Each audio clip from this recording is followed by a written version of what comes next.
Kumusta guys? Mga pala, ang topic natin ngayon kung paano kunin yung konsumo. Yan, konsumo na ginagamit natin sa non-report. Diyan makukuha yung main engine consumption. Ito, GE, boiler, tsaka yung total nga na binabawas natin sa ROB. Ang GB natin dyan, binibigay sa atin ng mga tropa natin, mga oiler o kadete. Ito, yan. Tapos ginagamitan natin ng formula. Yan. Ito nga pala sa manual computation. Tapos kinukuha natin yung corrected SG sa GB na specific gravity at 15 degrees. Then makukuha na natin yung main engine consumption, GE consumption, at saka boiler. Then ipagpa-plus lang natin, makukuha na natin yung total na konsumo sa araw na yon. Then okay. Yan, dito naman guys, dito natin ini-input yung mga given natin kung gagamit tayo ng Excel. Yan, kung makikita nyo sa ating Excel form, ini-input natin yung mga data na binigay sa atin ng mga tropa. Yan, 24. Then input the flow meter. Then automatic na yan, lalabas na yung ating konsumo.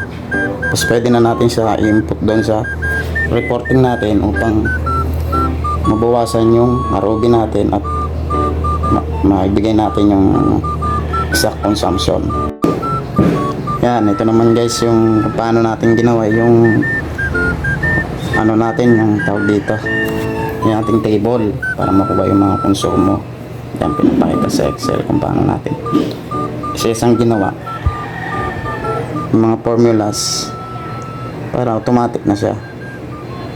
Guys, medyo bahaba lang yan ng konti, so pass forward lang natin ng konti yung kasi mga nilalagay lang natin ng mga information.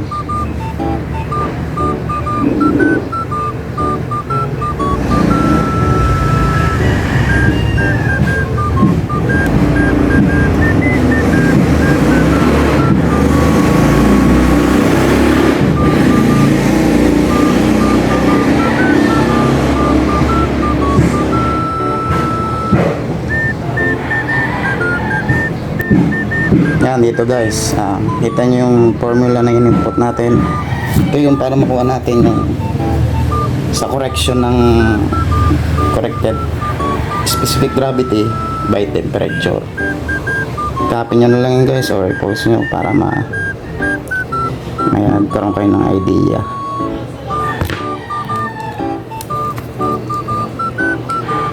Nga pala, yun yung coefficient natin na ginamit, 0.0064.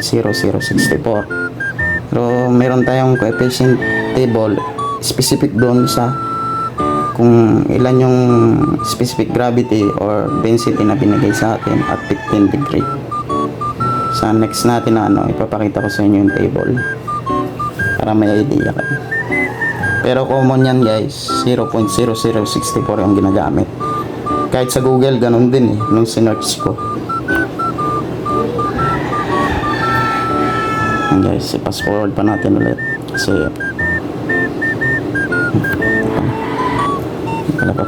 yan naman guys, yun yung sa formula. Yan, main engine, flow meter, para makuha yung cubic meter nya. Yan natin na 1,000.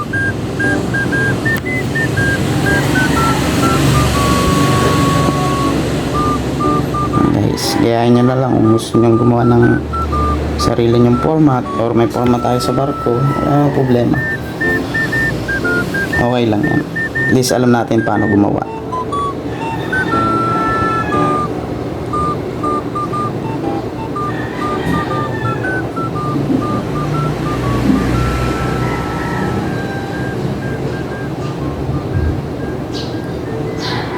Guys, yun sa cubic meter naman ng boiler. Then total, simplify na lang natin, equals na lang, then sum. Yan, medyo na May lito-lito pa tayo ako ng pipindutin dyan eh. Yan.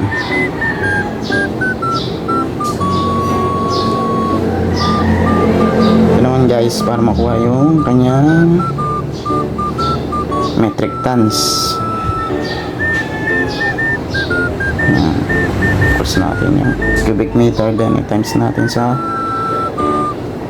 corrected specific gravity.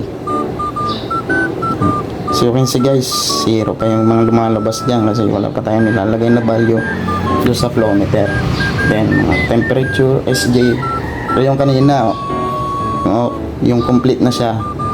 Lagay natin, ano, tawag dito. Mayroon na siyang value. And also, mag-check natin kung tama yung ginawa natin doon sa picture natin nung una sa manual computation guys.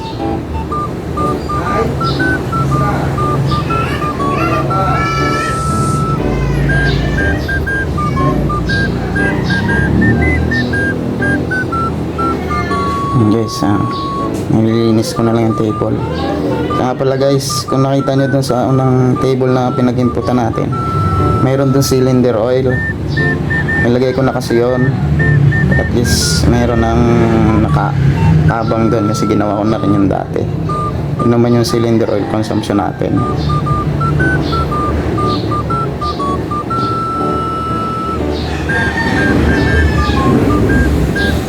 Guys, fast forward natin kasi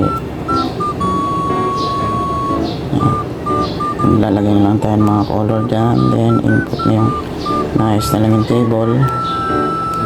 And guys, dyan tinitesting ko, then napansin ko paglagay ko ng mini engine lumabas sa GE may value, so may mali sa pag input natin ng formula.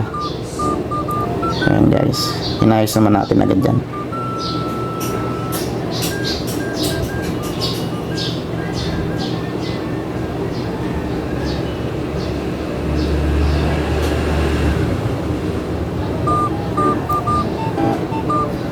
So, yan na lang guys.